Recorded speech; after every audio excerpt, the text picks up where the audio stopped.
بسم الله الرحمن الرحيم. الحمد لله الذي لا يهتك حجابه ولا يغلق بابه ولا يرد سائله ولا يخيب آمله، ثم الصلاة والسلام على سيد الأنام حبيب الملك العلام أبي القاسم محمد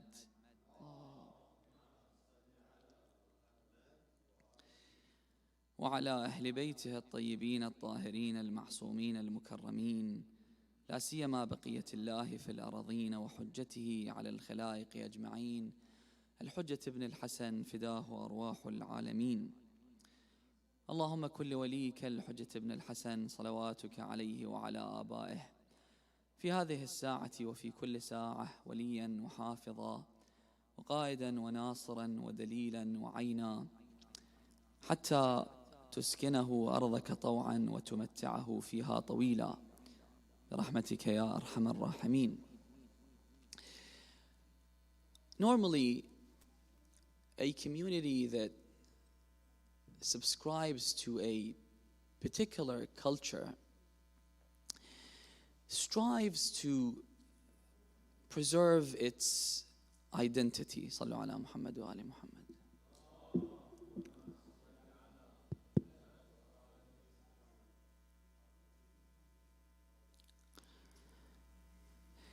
And only a community that doesn't have an identity would fully integrate and assimilate in the society and embraces the ever-changing norms and lifestyles of the society.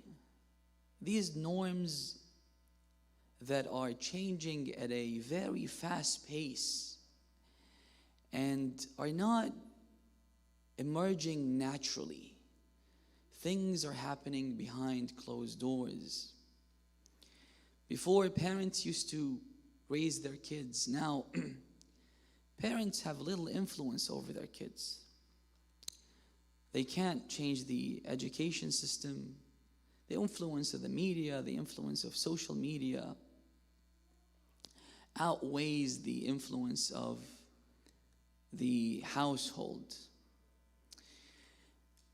Now, what motivates a community to strive to preserve its identity is how much they value their heritage, their principles, their ideals, their culture.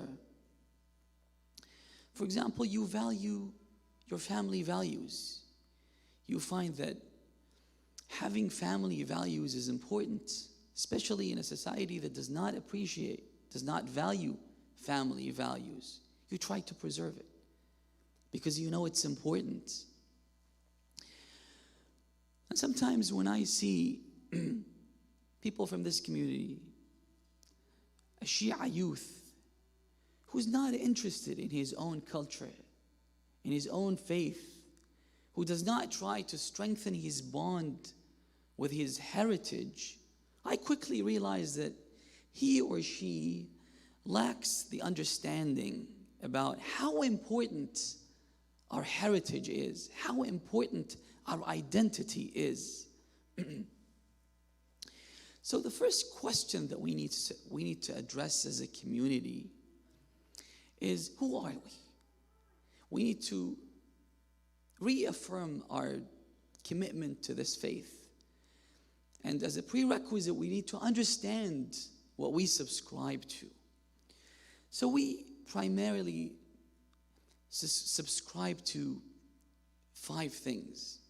Number 1, we subscribe to a unique belief system.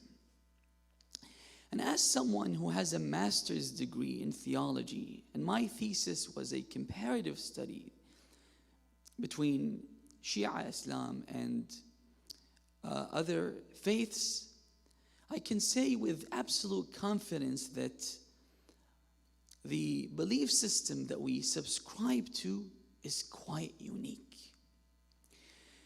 And until we settle the dispute about the Almighty God, we would never be able to settle in life. Because our belief in Allah subhanahu wa ta'ala is the foundation on which everything rests. And now when we look at the society, we see either people deny the existence of God, or they don't believe in the existence of God, or they have a distorted image of Allah subhanahu wa ta'ala. But when you go to Nahj al-Balagha and see what Amir al-Mu'mineen has to say about Allah subhanahu wa ta'ala, his view of God, quite unique. This is why I wasn't surprised when Gary Legenhausen, the American professor, who has a PhD in philosophy, he was raised as a Christian, but then he abandoned his faith. And then later on, after becoming a PhD candidate in Rice University in Houston, Texas, by reading the first passage of Nahj al-Balagha, in which Amir al-Mu'mineen talks about Tawheed, he decides to embrace Islam through Shi'ism. I wasn't surprised at all. We should look at what Amir al-Mu'mineen has to offer. The finest form of Tawheed can be found in the words of Amir al-Mu'mineen alayhi salam.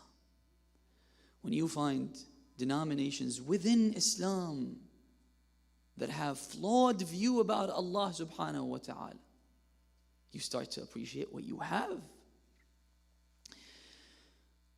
So the belief system that we subscribe to is quite unique. And you can only appreciate when you compare with other faith groups. Or our belief in prophets and the medium between us and God, which is equally important to our belief in God.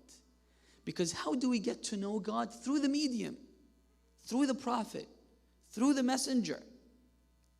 And now when you compare our belief in God's apostles and other denominations and other religious groups' belief in the prophets of God. Imam Sadiq in one narration says, "Inna Allah khassa anbiya'ahu bimakarim al-akhlaq." They are the cream of the crop. All these human virtues were qualities that these individuals possessed. Now when you go to the Old Testament, the New Testament, you find that Prophet Shu'aib engaged in sins that a normal person wouldn't engage in. How could you believe in a prophet sleeping with his own daughter? Outrageous! Outrageous!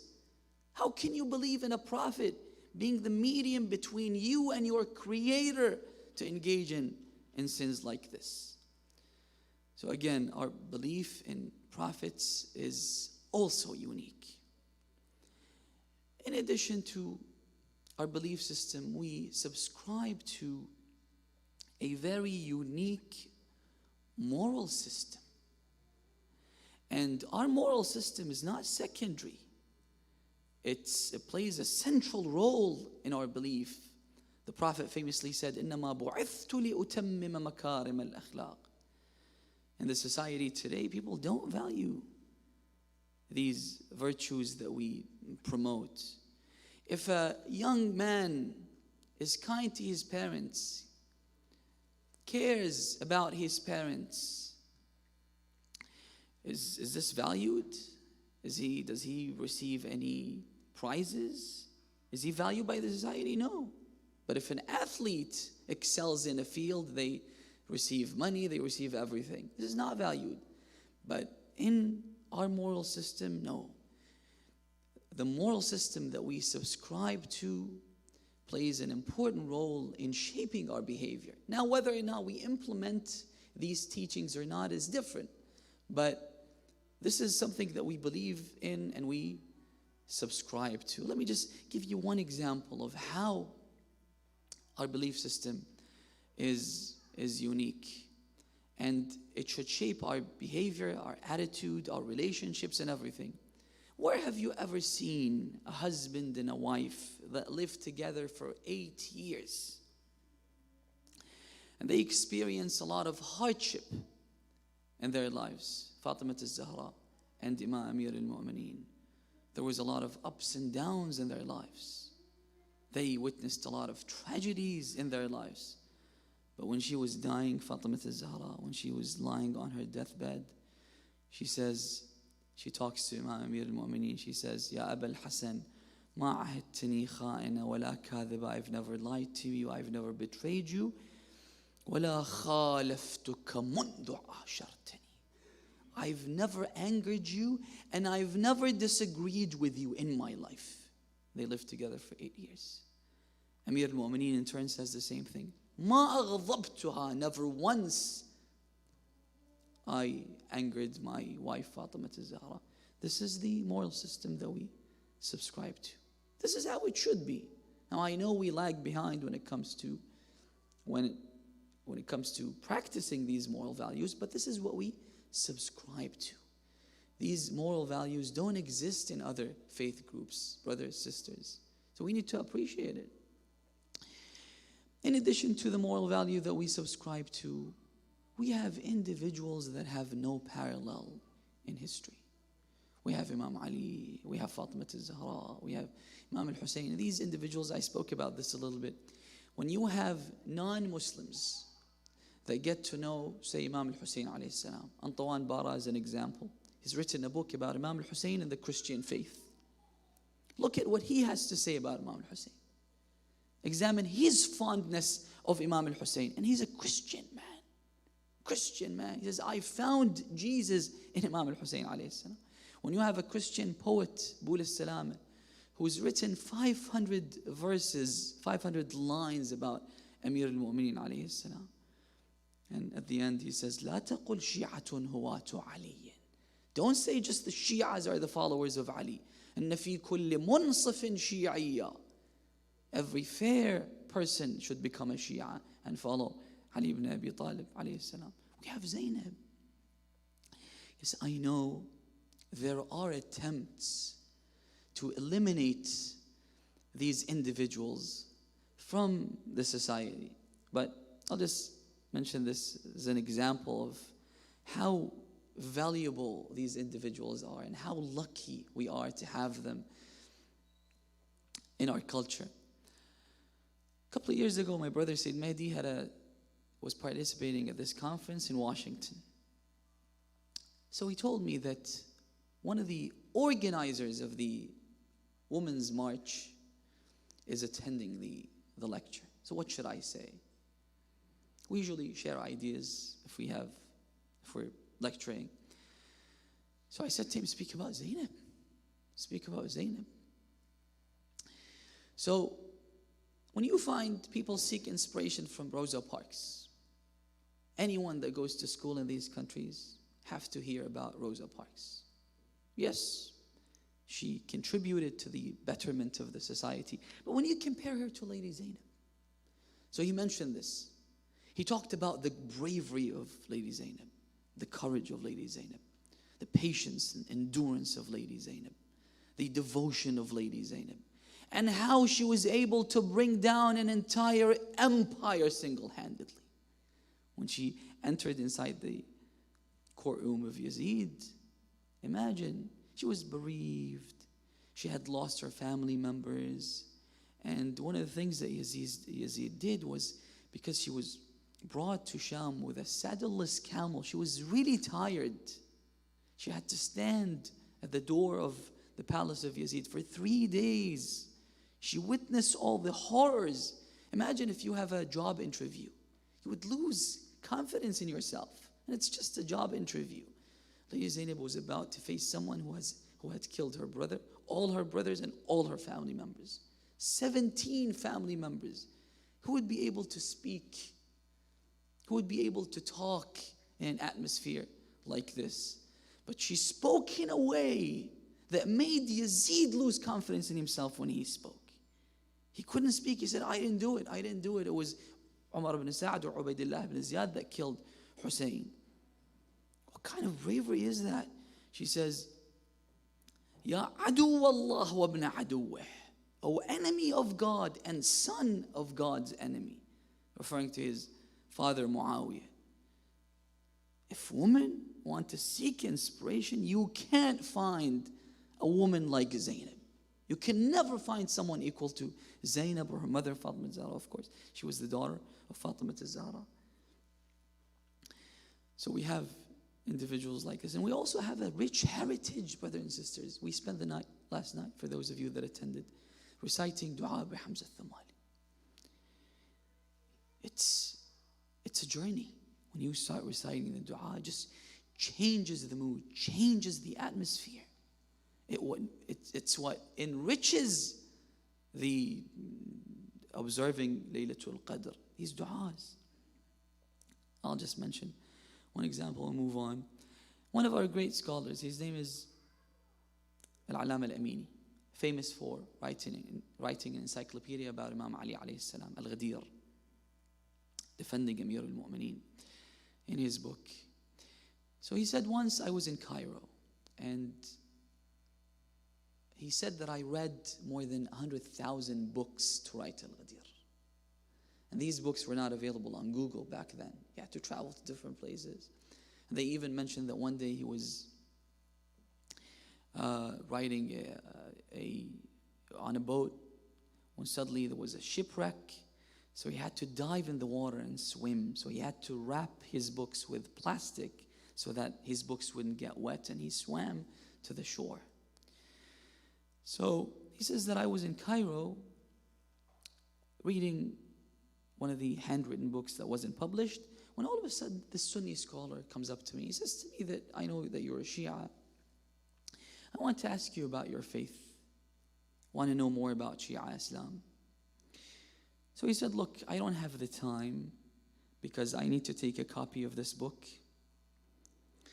And I will have to meet you maybe later. And I'm traveling, going back to Iraq. What I can do is I can give you a gift, a book. He said, okay. So he gave him Sahifa Sajadi. Sahifa Sajadi is one of the books that Imam Zain al-Abidin wrote, he himself. He didn't write it. He told these du'as to his son Imam Baqir. Imam Baqir wrote these du'as, these supplications in Sahifa Sajadi.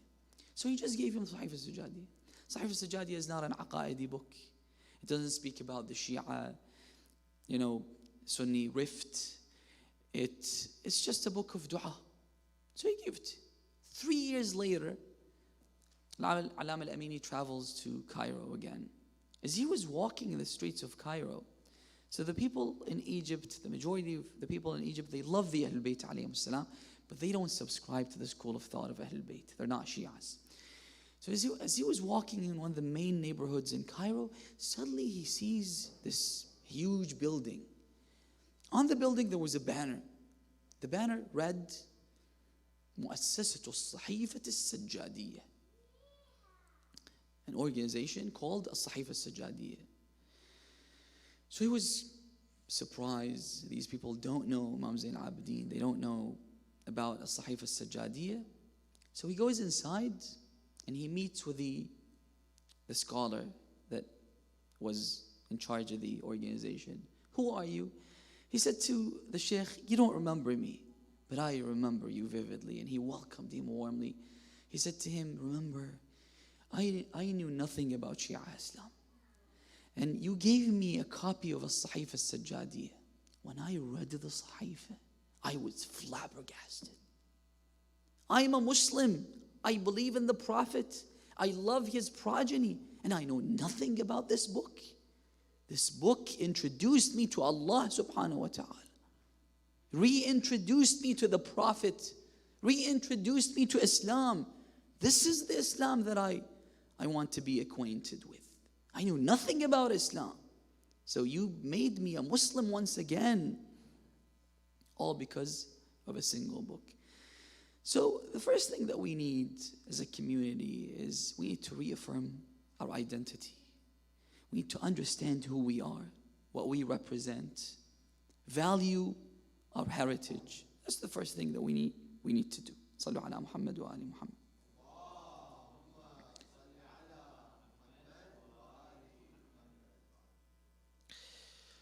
There's a hadith that says, Imam Sadiq alayhi salam says, لَيْسَ الْحَرِيبُ مَنْ حُرِبَ مَالُهُ.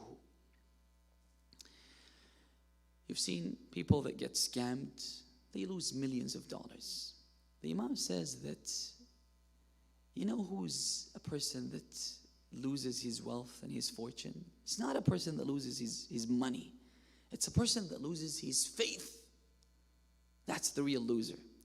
And then the Imam says, Allah in the Quran says about Mu'min al-Fir'aun, He says, فَوَقَاهُ اللَّهُ سَيِّئَاتِ مَا مَكَرُوا. It's in the Quran, famous verse. Allah protected him. They attempted to destroy him, but God protected him. So my impression was they tried to kill him, but God saved him. The Imam said that what kind of protection did Allah give him? They severed him into pieces. They not only killed him, they severed him into pieces.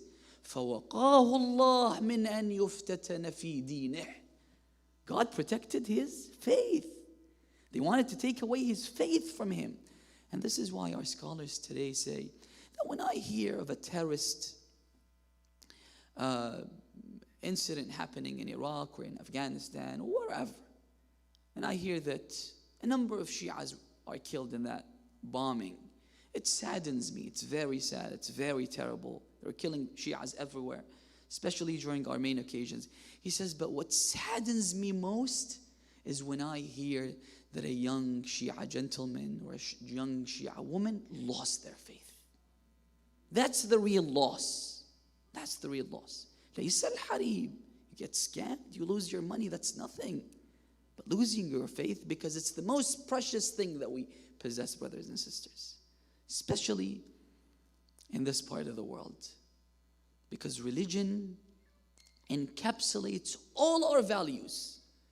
When you lose that connection with your religion, you lose that connection with all your values. Someone from this community that broke ranks with religion, he said that what bothers me the most is that I got to know Imam al-Hussein when I was a Shia, when I was committed to this faith.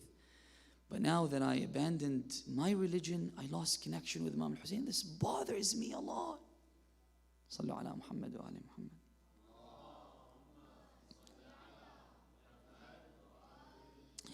So we're living in a multicultural society. One of the things that affects how we function is how we are viewed by the society.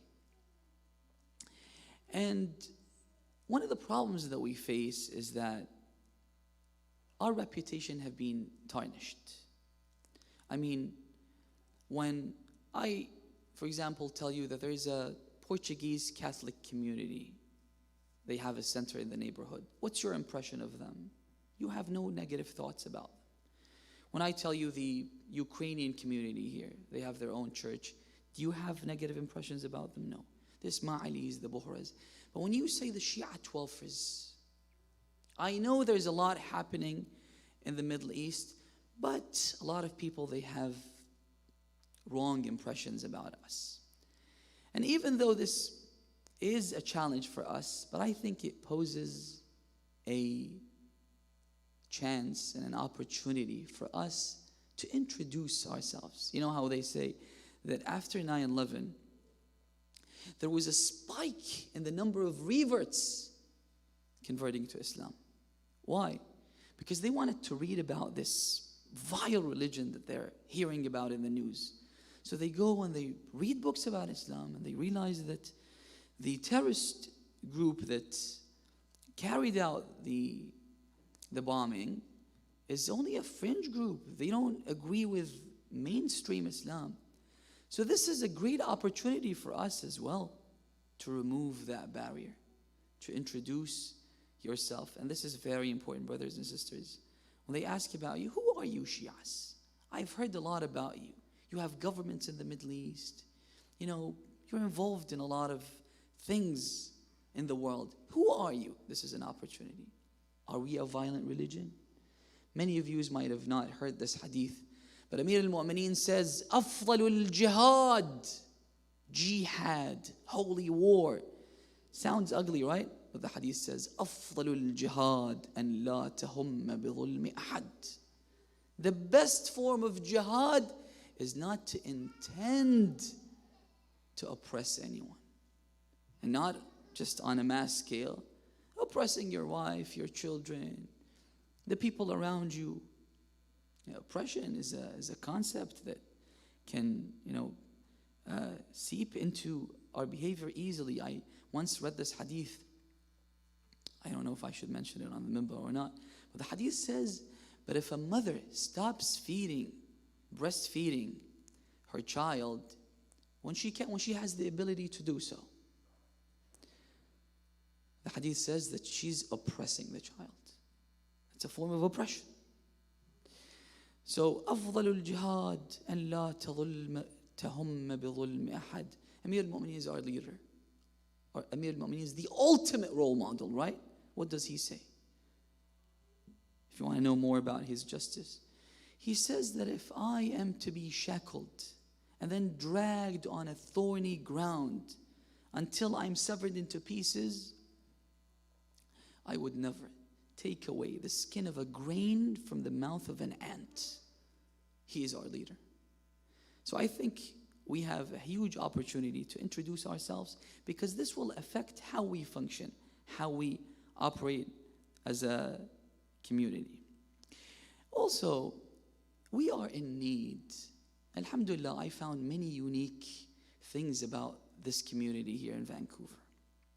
I'm really fond of the efforts and fond of how you organize this program during the month of Ramadan. I've been to many communities and I find it really commendable.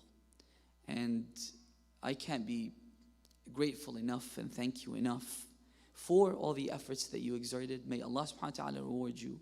May Amir al-Mu'mineen himself reward you. But I believe that in order for us to be able to advance our agenda and work properly, we need people with sacrificial spirits. We need a dedicated team, dedicated group of people whose priority in life is to preserve our identity. Let me give you an example. One of the founders of one of the most important movements in Shia Islam, their aim is to further the Mahdawi cause, to introduce people to Imam al-Mahdi, Ajjallah ta'ala farajahu al-Sharif. They're very successful and they have a lot of recruits. So one of the main founders, said that the sheikh that founded the movement, he lived in Mashhad, his name is Sheikh Mahmoud al-Halabi rahmatullahi alayh. He said, one day he gathered us and he said, look, I want you to focus on Imam al-Mahdi and furthering the cause of Imam al-Mahdi and introducing people to Imam al-Mahdi. And this should be your sole duty in life. And don't worry, God will take care of your affairs. And then he was saying, subhanallah, even though our main concern and worry in life was Imam al-Mahdi and only Imam al-Mahdi, but we got married, we were able to buy a house, we were successful in our careers, we graduated, he has a PhD in his field. We graduated, even though this wasn't our priority in life. This was secondary in our lives. But because our focus was on God's vicegerent, Imam Mahdi is the representative, he is God's project on earth. This was our main concern. Allah subhanahu wa ta'ala took care of everything related to us. Our families, our children, we're successful in every endeavor that we ventured in. So this is what we need, brothers and sisters. Dedicated group people. Sallu ala Muhammad wa ali Muhammad.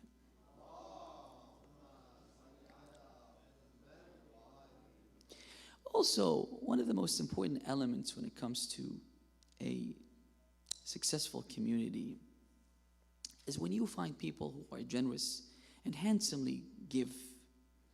I was in Australia, I saw this huge, beautiful center.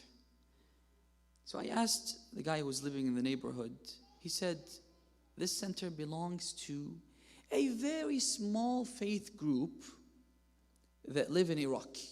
They've migrated to Australia and they've built this. And I don't think there is a single Shia center that is close to that center when it comes to beauty and size. So I said to the guy, do these people have Abil Fadl Abbas? He said, no. Do they have Zainab? No. Do they have Amir al-Mu'mineen? No. Do they have Imam al-Hussein? No. Why is it that we as a Shia community, we have the numbers, we have the successful people who are financially successful in the community, we have everything, we have the potential, but why are we lagging behind? Why? So when it comes to handsomely contributing to causes relating to our programs, let me share with you a few things. First of all, Sayyidah Khadija. Sayyidah Khadija, if it wasn't for her, Islam would have not flourished, without a doubt. And Lady Khadija, you know what's so sad but great about Sayyidah Khadija? Is that she witnessed Islam when Islam was alone, when she was the only supporter of the Prophet, and when Islam had many enemies, and when the Prophet was in Mecca, besieged by all the pagans that hated him.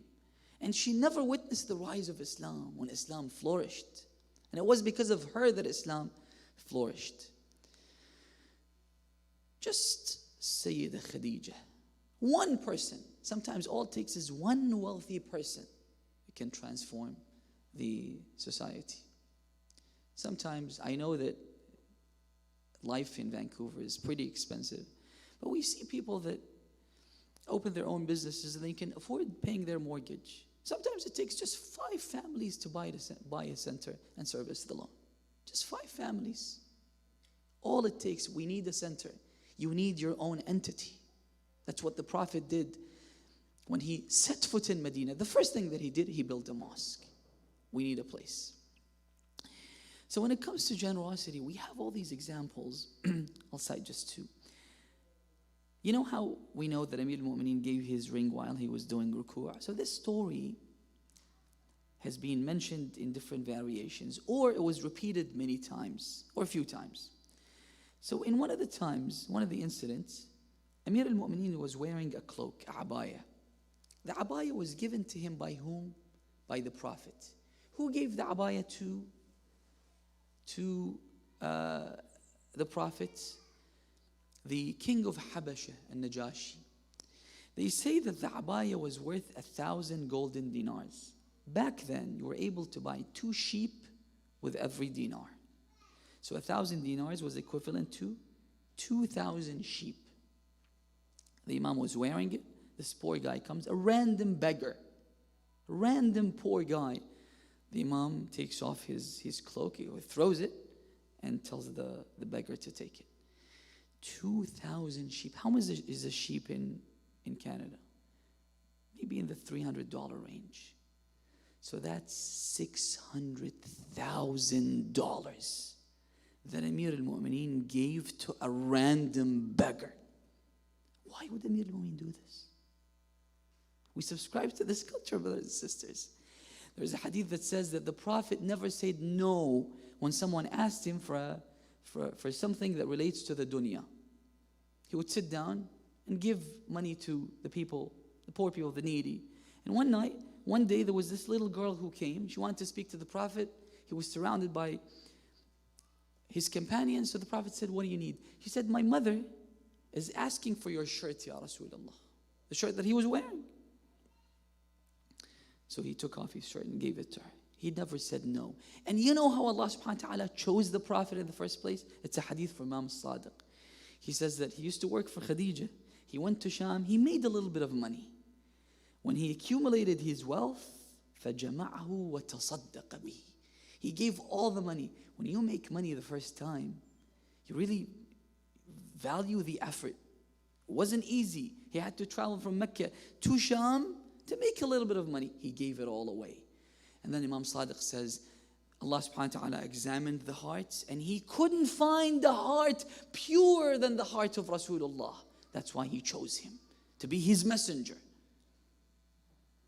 Generosity plays an important role in shaping our faith and shaping our community. Usually we like to contribute when the center is built, when people can, brag about it, be proud of what they've done. But usually when you pay at the very start, like Sayyidah Khadija, this is more rewarding.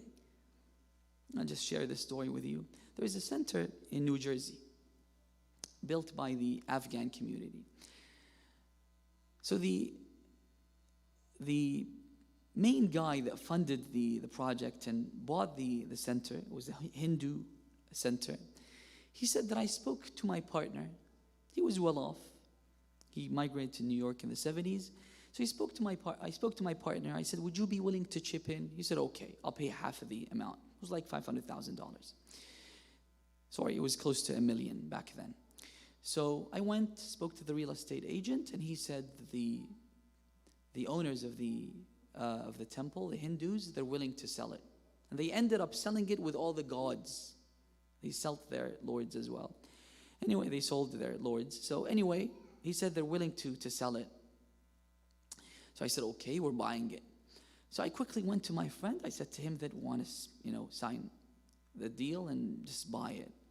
He said, my financial situation changed and I won't be able to help you. So I felt down and I was very depressed because I can't afford buying it. I went back home. When I told my wife, she said, Alhamdulillah, I had asked God to allow us to buy this on our own, so it will be our sole investment for the akhirah. I don't want anyone to take part in this project. It's for our akhirah, right? So he said, my wife helped me a lot. The morale that she gave me helped me a lot. So I went and I spoke to my son, who was also wealthy. I said to him, do you have $500,000? He said, yes, but that's all the money that I have. I said, can I borrow it from you? He said, okay. He borrowed it and they bought it. Struggle, it was difficult. They ended up buying it. And mashallah, they have a sizable community now in New Jersey. So it's the first step.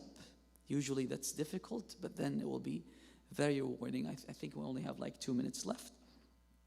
Quickly go through the points that I have left. So we also need leadership, we need a lot of things. But one of the things that we need to give our youth direction. They graduate from high school, they don't know what to do. We need professionals in the community.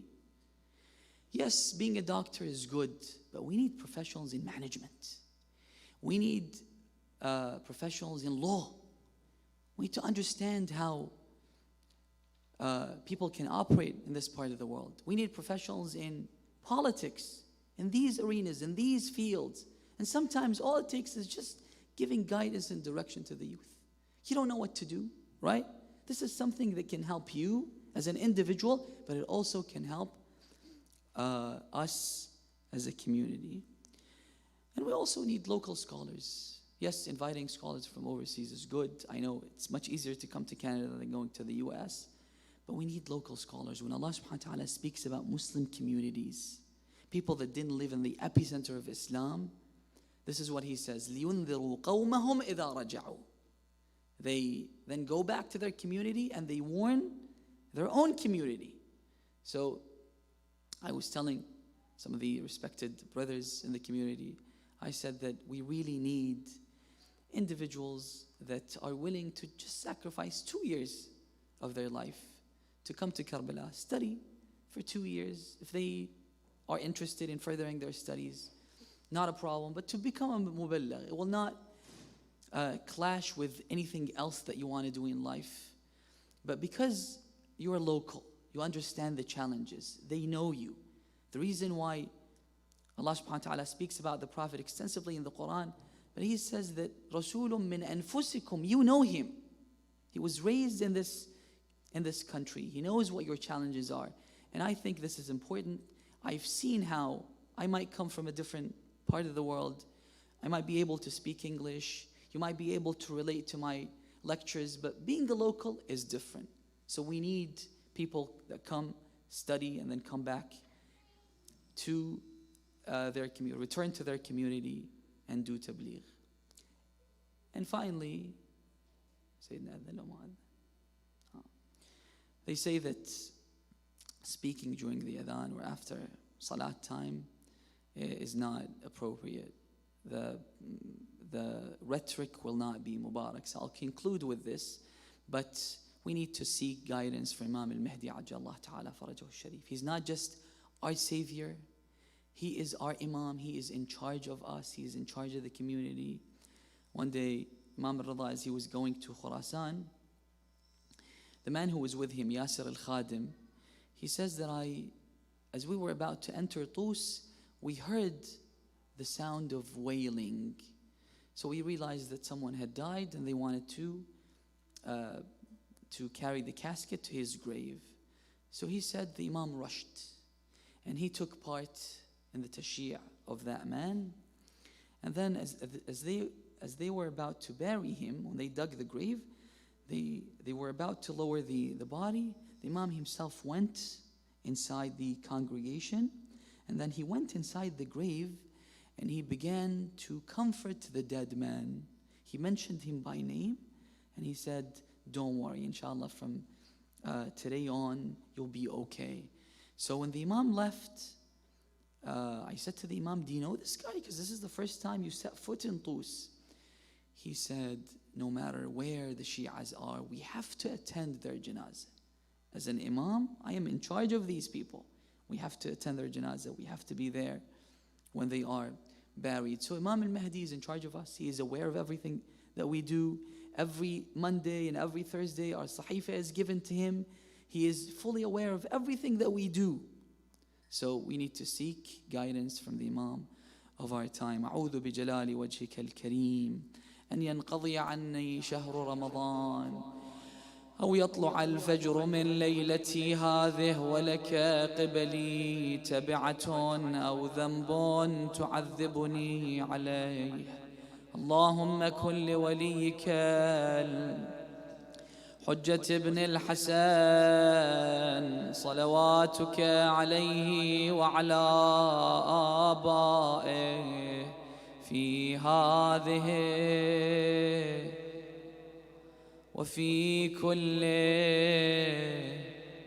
وليا وحافظا وقائدا وناصرا ودليلا وعينا حتى تسكنه أرضك طوعا وتمتعه فيها طويلا رحمتك يا أرحم الراحمين.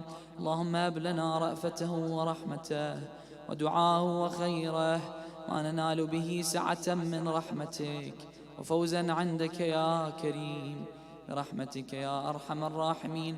وصل اللهم على محمد وأهل بيته الطيبين الطاهرين.